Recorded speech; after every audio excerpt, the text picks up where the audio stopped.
In no time, you'll be back on the road to Plaquemine, a road trip in itself. Every corner offers a vista of lost Louisiana.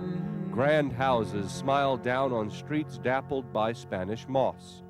When the river locks were opened to let barges through the center of town, this town came to a dead stop. You might wait for hours to cross the lift bridge if a flotilla of lumber wanted passage west on Bayou Plaquemine. Louis Favron can tell you about those times.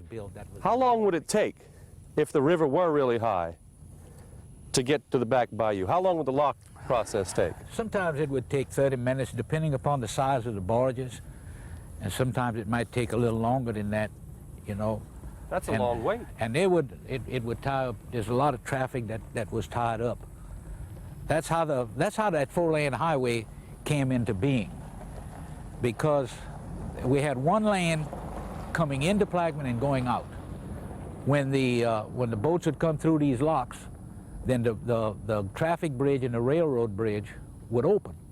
So that would tie up traffic on both sides. The lock was completed in 1909 and had the highest water lift in the world, 51 feet. Graceful arched windows give the landmark a Dutch look. Plaquemine credits Mr. Gary Hebert for having the foresight to fight to save the lock from destruction and helping to place it on the National Register of Historic Places.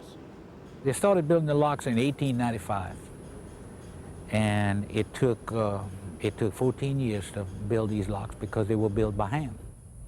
At that time, there was no machinery, so everything that you see in the locks and the lock house is all built by hand.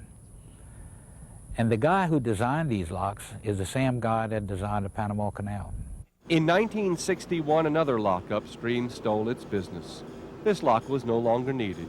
It closed after 52 years of service to water commerce.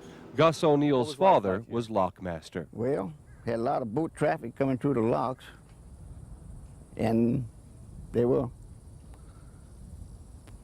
pulling logs through or towing them through, and had a lot of oil activity. Boats from the Standard Oil, which is now Exxon, used to come through here. If you wanted to get to the Mississippi or come off the Mississippi, you had to come through Plaquemine. Through these locks, through the Plaquemine locks, that's right.